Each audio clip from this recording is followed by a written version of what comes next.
Video کو like کر کے آگے شیئر ضرور کر دینا۔ اللہ تبارک و تعالی نے انسان کو بھولنے کی فطرت عطا کر کے، بھولنے کی عادت عطا کر کے انسان پر بڑا احسان فرمایا ہے۔ اگر انسان کے اندر بھولنے کی فطرت نہ ہوتی، بھولنے کی عادت نہ ہوتی، تو کوئی انسان اپنے ماں باپ کی موت کے غم کو بھلا نہیں سکتا تھا، کوئی انسان غموں کو اور حادثوں کو فراموش نہیں کر سکتا تھا۔ یہ آج جو لوگوں کے لبوں پہ مسکراہٹ ہے، یہ بھولنے کی برکتیں ہیں کہ انسان غموں کو بھول جاتا ہے، انسان غموں کو فراموش کر جاتا ہے، اسی لیے تو مسکراتا ہے۔ اگر انسان کے اندر بھولنے کی عادت نہ ہو، انسان کے اندر بھولنے کی فطرت نہ ہو، تو انسان ایک غم کو لے کر بیٹھا رہتا اور کبھی کبھی غم کی وجہ سے اس کا سینہ پھٹ جاتا اور وہ موت سے دوچار ہو جاتا۔ میرے پیارے آقا صلی اللہ تعالی علیہ وسلم کے پیارے دیوانوں، یہ بھولنے کی فطرت اللہ نے عطا کی ہے، یہ بھولنے کی عادت اللہ نے عطا کی ہے، لیکن انسان اپنی عادت کا مس یوز کرتے ہوئے، اپنی عادت کا غلط استعمال کرتے ہوئے، اللہ نے اس کو بھولنے کی عادت تو اس لیے عطا کی تھی تاکہ وہ غموں کو بھول جائے اور مسکراہٹوں کے اندر اپنی زندگی کو گزارے، وہ حادثات کو بھول جائے اور اپنی زندگی کو خوشیوں کے اندر گزارے۔ لیکن انسان نے اللہ کے فرامین ہی کو بھولانا شروع کر دیا، اور انسان اللہ کے فرامین کو بھول کر، اللہ رب العزت کے فرامین کو پس پشت ڈال کر، اس کے پیارے حبیب صلی اللہ علیہ وسلم کے فرامین کو بھول کر گناہوں کی دہلیز پر قدم رکھ چکا ہے۔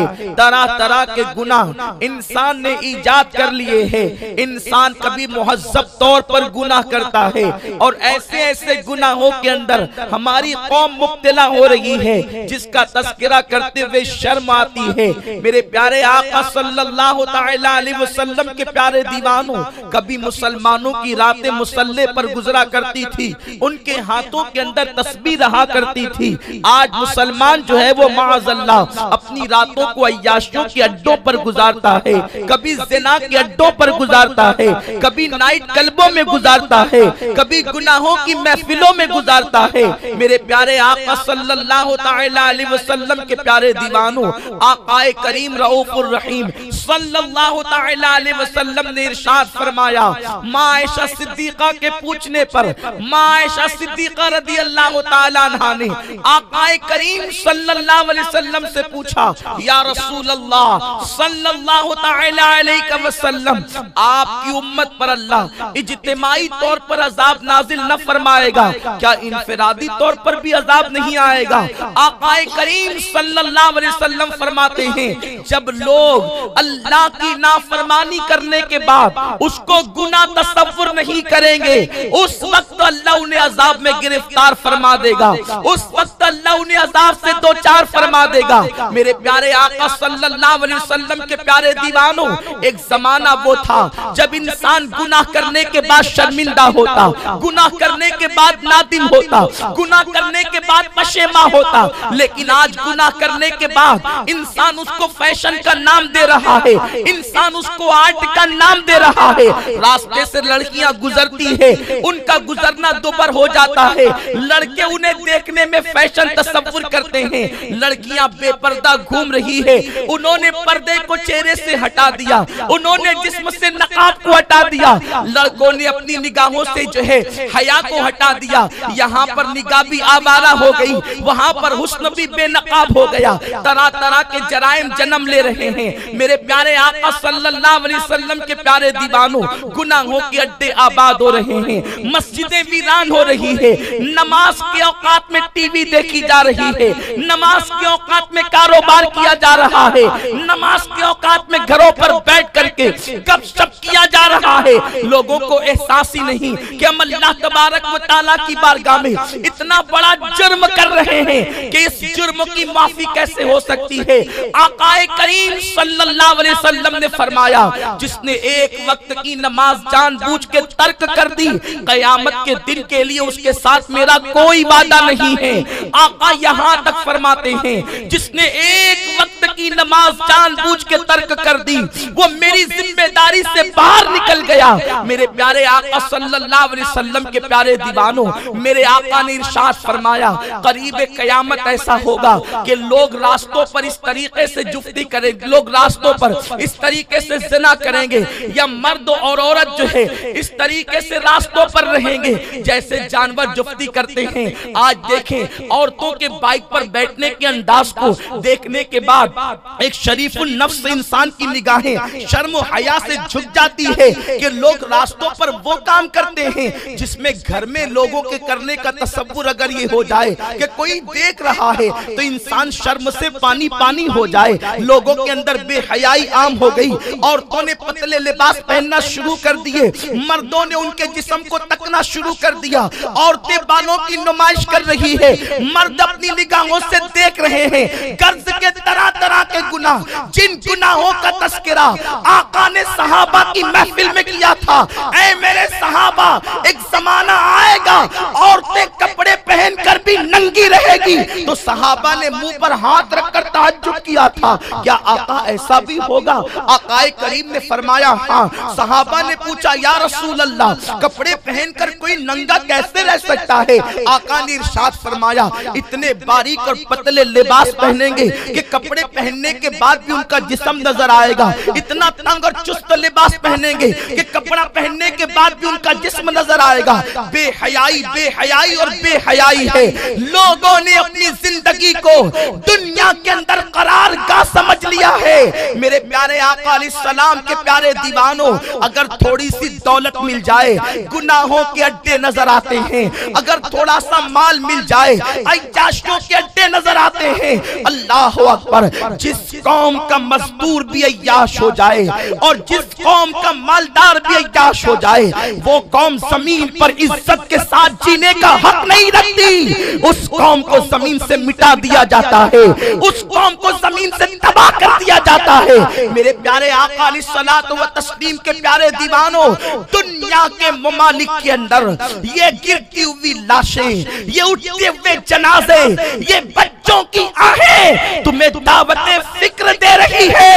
گناہوں کے اڈوں کو آباد کرنے والوں، اگر تم گناہوں کے اڈوں کو آباد کرو گے، خدا خانے کو ویران کرو گے، تو تمہارے گھر بھی آباد نہ رہ جائیں گے۔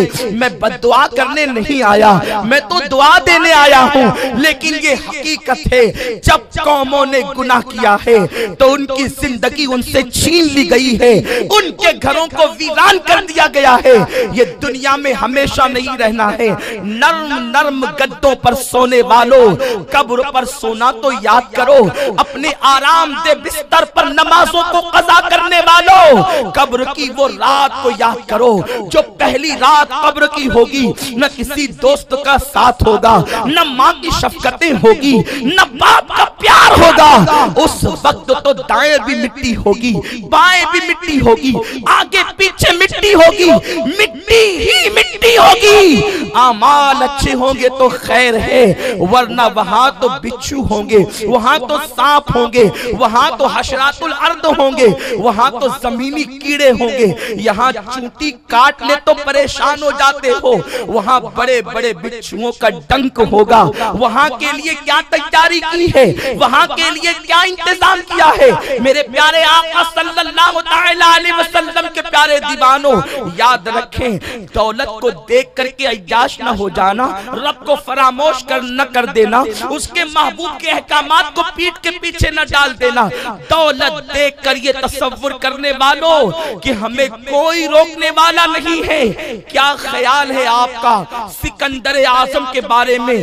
لوگوں کو غلط فہمی ہے، سکندر اعظم کسی بوڑھے انسان کا نام تھا، نہیں نہیں، سکندر اعظم جو ہے وہ 356 قبل مسیح میں پیدا ہوا اور 323 ہجری میں اس کا انتقال ہو گیا۔ 32 سال کی عمر اس نے پائی۔ اس کا باپ یونان کے چھوٹے سے شہر کا بادشاہ تھا، باپ کے انتقال کے بعد سکندر اعظم نے پوری دنیا پر حکومت کرنے کا خواب دیکھا. آپ کو حیرت ہوگی، مورخین حیران ہیں. 32 سال کی عمر پانے والا یہ نوجوان، 32 سال 8 مہینے کی عمر پانے والا یہ نوجوان، اس نے 16 یا 17 سال کی قلیل مدت میں آدھی سے زیادہ دنیا کو فتح کر لیا. امریکہ میزائل کے باوجود یہ نہیں کر پا رہا ہے.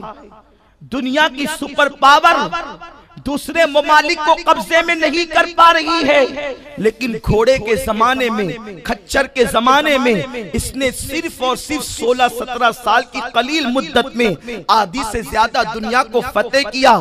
اور جب یہ بابل کے مقام پر آیا، عراق کا یہ پرانا شہر ہے، اس کو ٹائیفائڈ کا مرض ہوا اور ٹائیفائڈ کے مرض کے اندر یہ 8 دن تک بیمار رہا.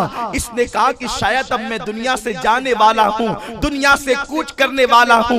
طبیبوں نے کہا آپ کو ایسا مرض تو نہیں ہے جس مرض میں لوگوں کو موت آتی ہے، لیکن 8 دن کی قلیل مدت کے اندر وہ بیمار رہا اور 32 سال 8 مہینے کی عمر میں وہ جوانی کے عالم میں دنیا سے چل بسا. آدھی سے زیادہ دنیا کو فتح کرنے والا جب جوانی میں موت کے گھاٹ اتر سکتا ہے تو اپنی دولت پر ناز کر کے اترانے والوں، اللہ کی نافرمانی کرنے والوں، تم کتنے دن تک کے زمین پر عزت کے ساتھ جیو گے؟ کتنے دن تک کے اپنے مال کا استعمال کرو گے؟ میرے پیارے آقا صلی اللہ علیہ وسلم کے پیارے دیوانوں، گناہ مت کرو. گناہ کرنے سے زندگی کم کر دی جاتی ہے، گناہ کرنے سے چہرہ مسک کر دیا جاتا ہے، گناہ کرنے سے راتوں کی نیند سے چین اٹھا لیا جاتا ہے، گناہ کرنے سے ذلیل کر دیا جاتا ہے، گناہوں کی وجہ سے انسان کے دل کا سکون چھین لیا جاتا ہے، گناہ کرنے کی وجہ سے اولاد کو نافرمان کر دیا جاتا ہے، گناہ کرنے کی وجہ سے انسان کے جسم سے طاقت چھین لی جاتی ہے. میرے پیارے آقا صلی اللہ علیہ وسلم کے پیارے دیوانوں، اس رب قیوم سے ڈرو جس نے یہ فرما کر کے تمہیں مطلع کر دیا ہے، یہ فرما کر کے تمہیں جو ہے وہ بے چین کر دیا ہے. فَمَن يَعْمَلْ مِثْقَالَ ذَرَّةٍ خَيْرًا يَرَهُ وَمَن يَعْمَلْ مِثْقَالَ ذَرَّةٍ شَرًّا يَرَهُ. اللہ کی بارگاہ میں اگر ذرہ برابر نیکی کی ہوگی تب بھی اللہ تمہیں دکھا دے گا، ذرہ برابر گناہ کیا ہوگا تب بھی اللہ تمہیں دکھا دے گا. میرے پیارے آقا صلی اللہ علیہ وسلم کے پیارے دیوانوں، جس سے یوم حساب کہتے وہ دن بہت قریب ہے، اس دن کے بارے میں کیا تیاری کی ہے؟ جس دن کے بارے میں قرآن کہتا ہے یوم یقوم الروح والملائکہ صفا لا یتکلمون الا من اذن. وہ دن کیسا دن ہوگا جس دن جبریل امین اور ان کے پیچھے فرشتے صف بصف اللہ کی ہیبت سے کانپتے کھڑے ہوں گے، ان میں کلام کرنے کی جرات نہیں ہوگی. اس دن کے بارے میں کیا تیاری کی ہے؟ جس دن کے بارے میں قرآن کہتا ہے الاخلاء یومئذ بعضهم لبعض عدو. وہ دن کیسا دن ہوگا جس دن دوستوں کو دشمن بنا دیا جائے گا. وہ دن کیسا دن ہوگا جس دن ماں اپنے بیٹے کو پہچاننے سے انکار کر دے گی. وہ دن کیسا دن ہوگا جس دن باپ بیٹے کو دیکھ کر کے ہاتھ جھٹک دے گا. وہ دن کیسا دن ہوگا جس دن انبیاء کی زبان پر ہوگا اذهبوا الى غیری، ہمارے سوا کسی اور کے پاس جاؤ، ہمارے رسول کے علاوہ ہر نبی کی زبان پر یہی ہوگا. اس دن کے لیے کیا تیاری کی ہے؟